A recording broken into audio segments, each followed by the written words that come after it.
Congratulations all Pilmanians.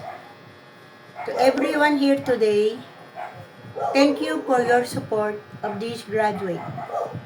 It is incredible to see a fellow Pilmanians of character and excellence.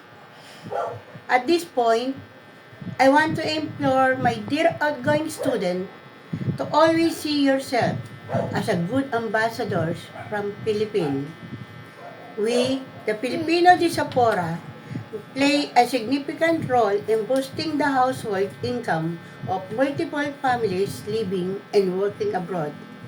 And we, Pilmanians from PIMA, the Filipino-Malaysian Cultural Sport Community and Training Center, with perseverance, dedication, and a positive attitude, you overcome all the obstacles and achieves greatness.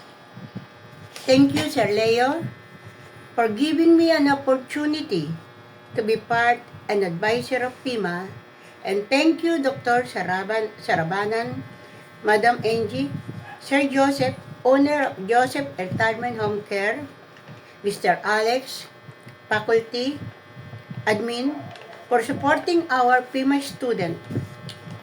For all the students who made these 10 commitment exercises, it's my honor today to deliver the address for this incredible student body.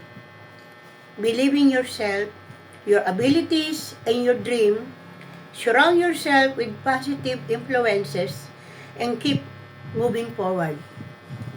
The path to success may be long and challenging. I hope you will each embrace the faith that every challenge surmounted by your energy, every problem solved by your wisdom, every soul awake by your passion, and every barrier to justice broke down by your determination will enable your own lives, inspire others. Today is more than a ceremony. It's a milestone. It marks the culmination of years of hard work, late night study session, OJT, and unwavering determination that brought us to this moment. Today, we stand on the threshold of a future waiting to be shaped by our dreams and ambitions. Congratulations to all of you.